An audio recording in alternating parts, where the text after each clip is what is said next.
and welcome to the 6th episode of Barbershop Talk.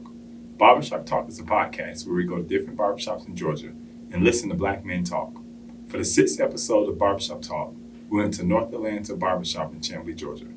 The first topic that came up was guns. I'm not anti-gun, let me be clear. I have guns locked up in my basement. What we propose every session and never even get a hearing is common sense things like universal background checks, even at gun shows. I filed the red flag bill this year, which is if a family member or a police officer saw that maybe you posted something that you were going to go do something, they could go to a judge and say, here's this evidence that I'm afraid they're going to go shoot up a school, and they can temporarily take that person's guns until he can come back and have a full due process hearing. So it's targeted for people in mental health crisis, also suicide as well. You might have a friend or a family member that is talking about suicide, and you know they have a gun, and so you could go to the court as somebody who cares about them and ask that the gun be taken temporarily until they could get some help. What's another? Oh, safe storage. Guns have become the #1 killer of kids and teens, and a lot of it is that people aren't being responsible and locking them up. So that's something that we've been asking for. We're not trying to take away anybody's guns, but there's too much access to the wrong people right now. So. A lot of times, a lot of people think that you guys are full-time employees of the state. Please explain to everybody that you guys are not full-time employees of the state. Well, I'm not sure I agree with that. I don't get paid full-time. You don't get paid full-time. We are in session from the second Monday until usually the end of March, 1st of April.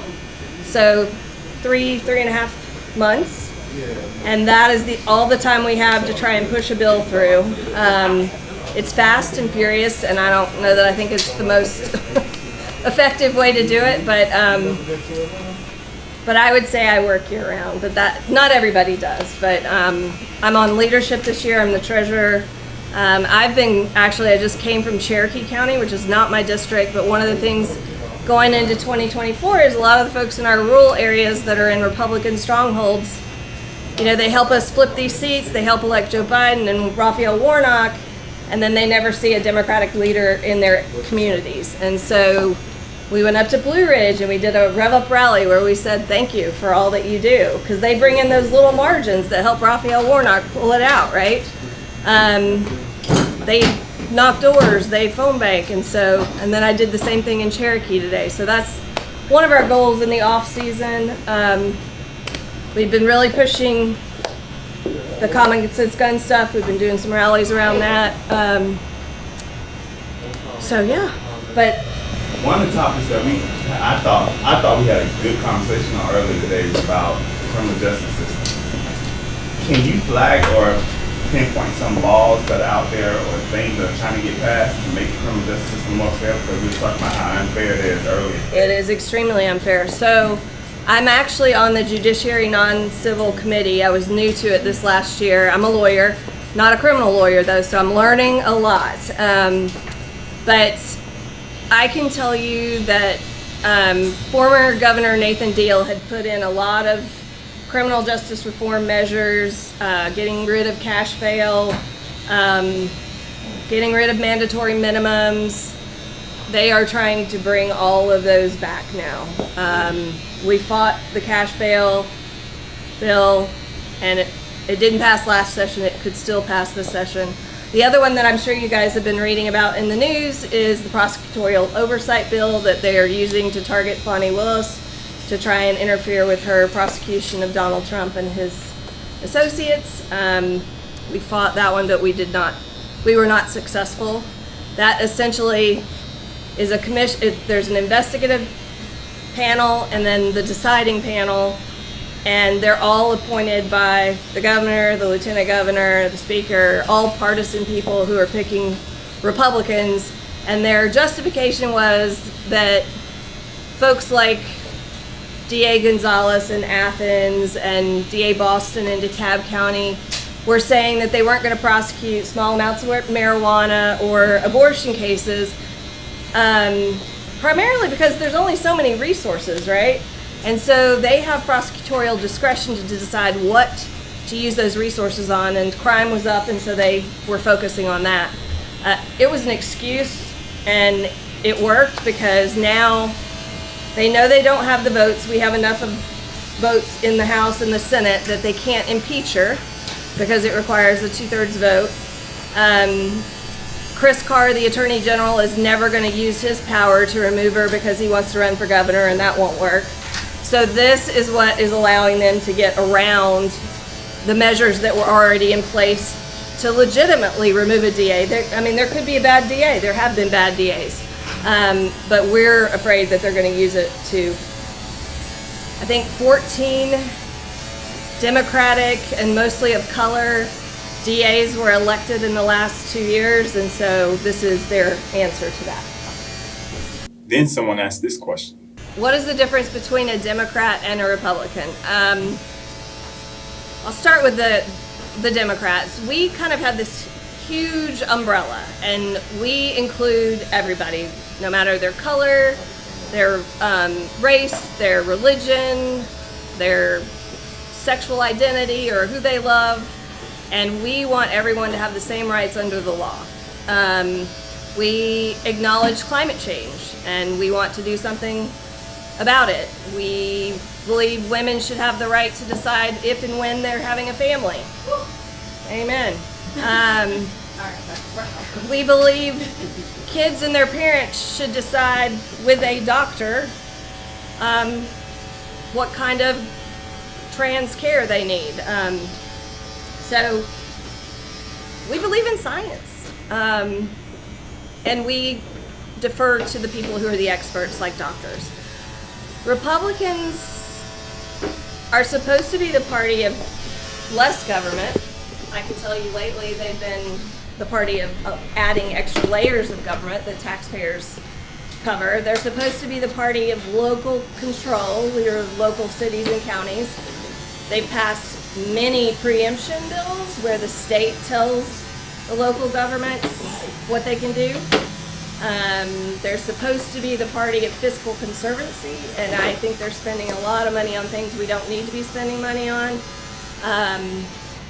We have an $11 billion surplus right now above the $5 million rainy day fund, and we have kids who are hungry. We have people who are out on the streets, and our teachers aren't paid enough.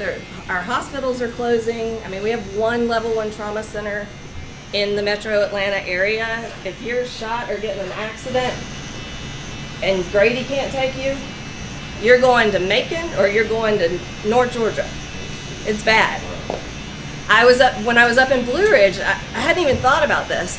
They have to take out helicopter insurance because that's what's required if it's a real emergency to get them to a hospital.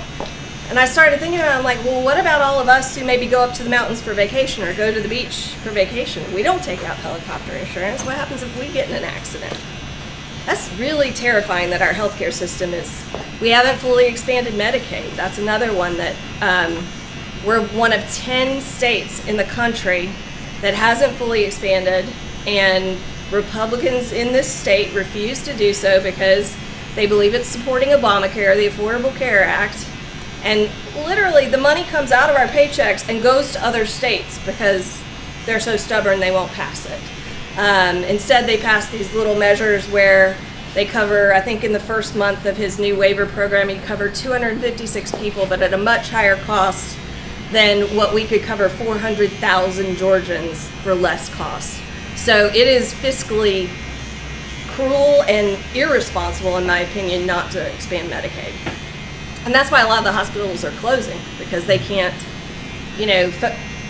people who can't afford health insurance are using the emergency rooms as their primary care facility, and so the hospitals just can't absorb not getting paid for some of the services when they're inundated with it. So is that a demographic thing? Is that something that's already judged off of the demographic is what they know that each county can provide and can't provide for the social living?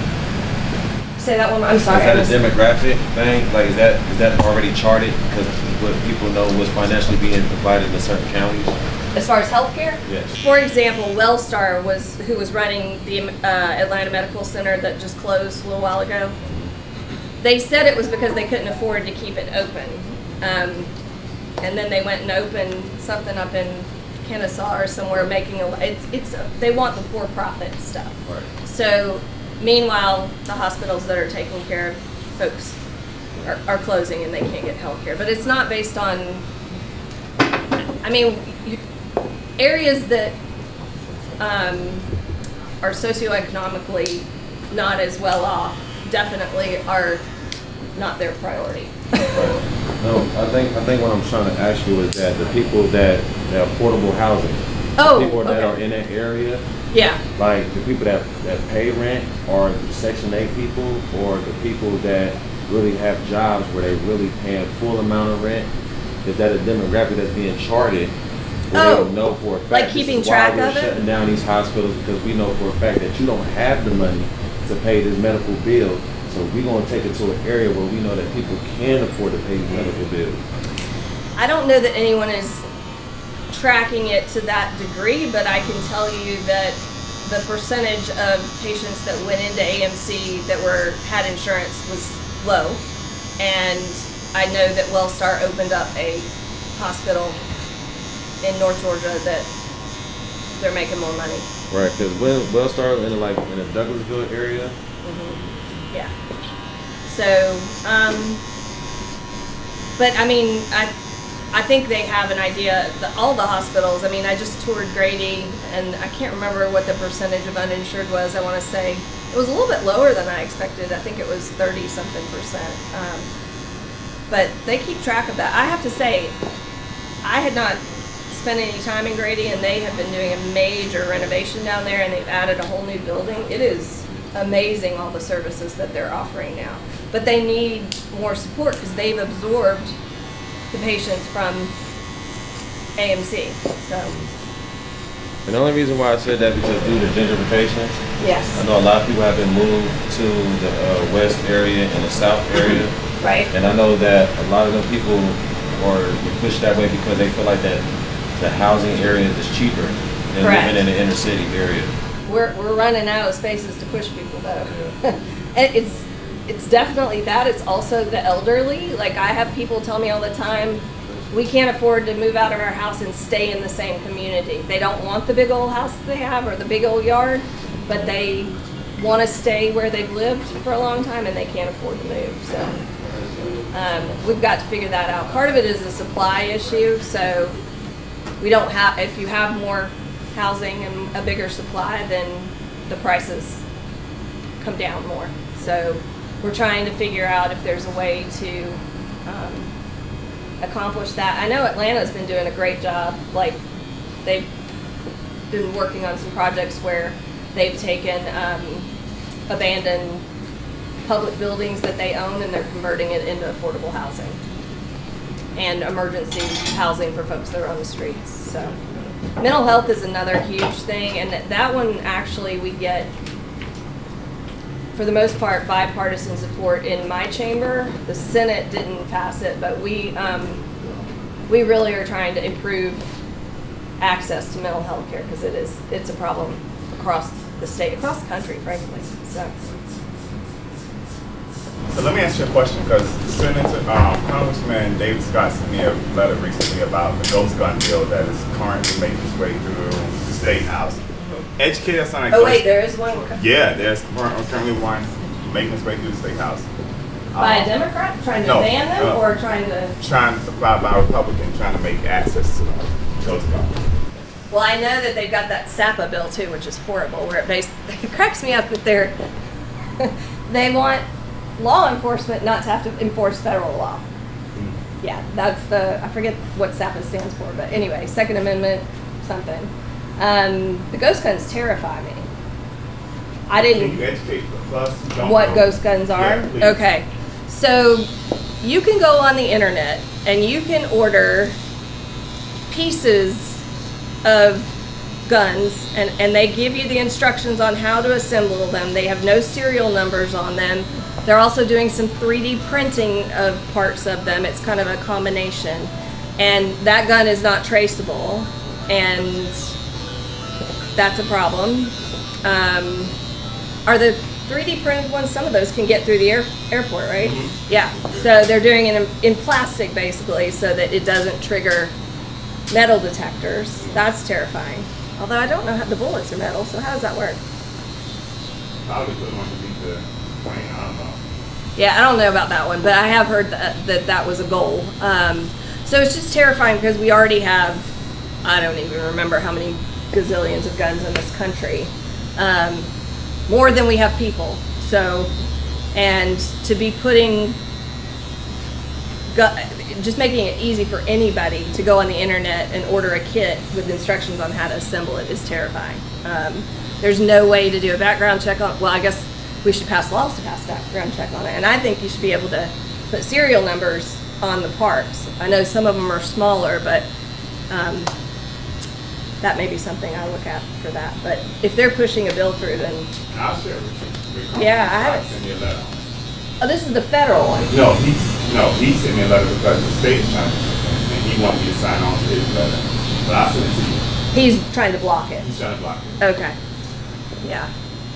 I probably shouldn't say that on camera, but we get emails from the Georgia gun owners, and I never unsubscribe from them because that's how I know what they're up to, and that's how I know about SAPA.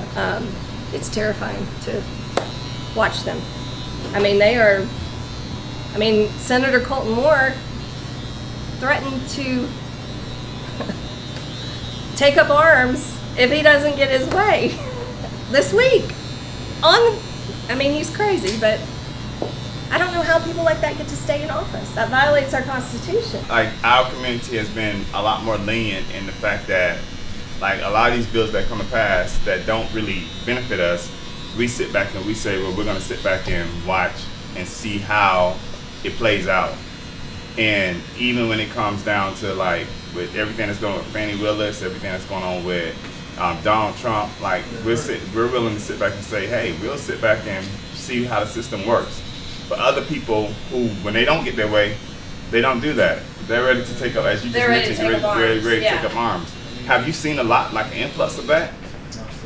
I see it on social media. I'm not sure they're not planning for something. People ask me all the time, do you think we could have a civil war? And they're crazy. So we need to be, I hope long, but the problem is they've found that some of the organizations like Proud Boys or whatever are infiltrated in law enforcement. So that's terrifying in and of itself. I don't know how he gets to stay where he is, saying that kind of stuff. I mean, he is threatening sedition as a sitting member of the legislature. So I think they should be reprimanding him. But it's one thing for him to say, I want Fannie Willis to be brought up by the prosecutorial oversight bill. I think that violates the separation of powers. And I think it's a violation of our oath that we take to uphold the Georgia Constitution and the U.S. Constitution. But what he said went way further than that, and I just think he should not be. But, I mean, look at Marjorie Taylor Greene. Good Lord. Oh, yeah. She's an embarrassment for Georgia. She's crazy. If y'all have ideas of things you want to see, let me know. I mean, I can't promise you it's going to go anywhere. That's why it's so important that we keep chipping away. In 2018, we took 17 seats in the House, turned Democrat. In 2020, I think 3. In 2022, we took another 2 or 3. We have 12 real seats left to flip. 13 is a defector, but it's a Democratic seat, so we expect that one will be fine. So I've been going around and really trying to get people to understand.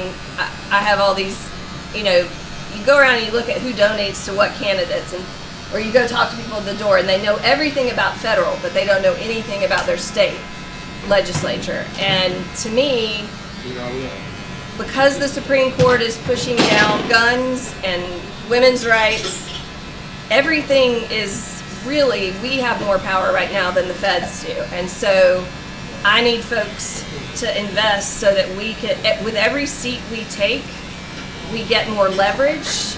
We block bills, we hold bills hostage if there are 2/3 requirement so that we can get some of our bills across the line.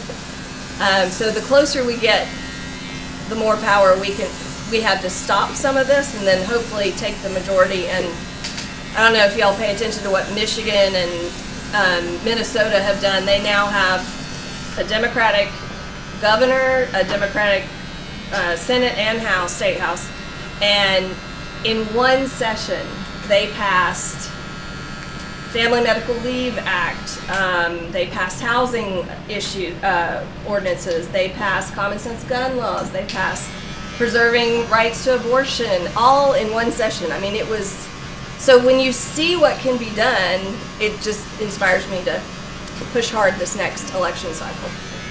And I think, hopefully, we're going to get support nationally because we've saved the country twice.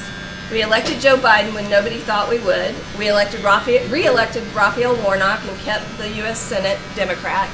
And now we have one of the smartest, toughest DAs literally risking her life to hold Trump and his associates accountable.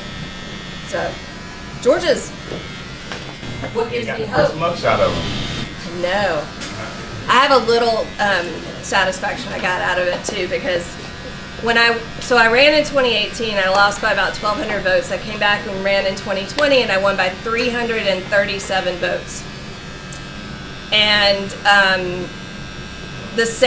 some of the same lawyers that represented Trump in all those lawsuits challenged my election all the way up to the Georgia Supreme Court. Of course I won, I'm still here because it was all BS just like the Trump cases were. But the lawyer that did that to me, one of the 19 indictees. Karma. So that was the cherry on top for me, seeing Donald and then seeing him. Then someone asked about Georgia's political leaning as a whole. I think we're blue because we elected Joe Biden. Some people argue that we're purple and that it was just a vote against Trump. That's why I think 2024 is so vital that we show them that it really is blue. I think demographics are shifting so significantly that is helping Democrats. I think what's going to be interesting is now after COVID, people work from home a lot. And because housing is getting so expensive in the metro area, I think you may see Democrats pushing out into some of the rural areas, and we may start taking seats out there as well because it's cheaper to live out there. But we didn't win the governor's race and other statewide elections, so that's why it's kind of hard to give a true definitive answer, but I'm going to say blue because we're going to keep pushing. I think we can do it this next 2024. Back to, I just wanted to touch on, I didn't get to ask you, so, you said something about Michigan and Minnesota and all that stuff. Do you believe that the northern part of the state is a big difference as far as laws and constitutional rights when it comes to the South? Is that the reason why it's so hard the to Republican push? states are very different. Yeah. Yes. The Republicans are passing regressive and suppressive laws, and that if you look, our healthcare, we're not high on healthcare. We're not ranked very well in education. If you look at all the rankings, we keep being named the #1 state to do business, which is great. I don't want to lose that, but I'd like to have the #1 place to live and raise your family. To me, that seems like a good thing to strive for. We're pushing for a lot of industry to come in. I don't know if y'all seen been driven south near Savannah, the Hyundai plant that's going in. It is crazy big. Oh my gosh. But we have a workforce shortage right now too. So I'm not sure how teacher shortage. Teachers are quitting because we can't even teach real history. I mean, because talking about slavery is going to make the little white kids feel bad. I never felt that. I wanted to understand the history. That's insane. We're allowing one parent to come in to decide what books, one loud parent to decide what books our kids can read. It's crazy. So I'm worried that we're going to have teachers, like, we're going to have a serious shortage. We already have one, but it's not helping to do that. Doctors are another thing. OBGYNs, residents, and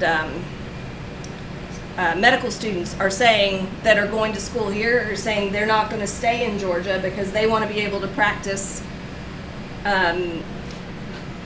am I trying to say? Evidence-based medical care, not without having to worry about going to jail or losing their livelihood. I mean, it's insane. We've criminalized providing medical care to women.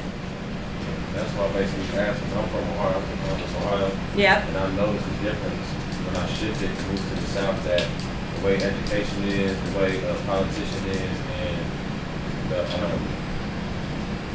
it's like a control factor down here. The majority of the people in the South are colored. And there's a lot of them there's a lot of black-owned businesses. Yep. Employee rate is higher down here as far as different businesses. Yep. And where I'm from is very diverse. So up there it's known to have, you accomplish education, you get further, because that where I'm from, that's going to help you do further Correct. in business and as far as, like, I don't want to say trade, but career-wise. Right. And so you would think that it would be the same down here, and it's not. So that's what I'm saying, like, when he asked questions earlier, like, is this something that y'all can do to better, like, generational wealth and education for the children down here? Because you would think all the money that's made down in the South, that it would be a better source, and it's not. Well, think about it. If you get too smart, you realize what's going on, right? And then they don't stay in control. This is their last ditch effort to hold control, and they are cheating and passing laws in ways that they've never done it before. The gerrymandering that went on, especially in local areas, the school boards, when Democrats had taken control of a city or county, it's terrifying.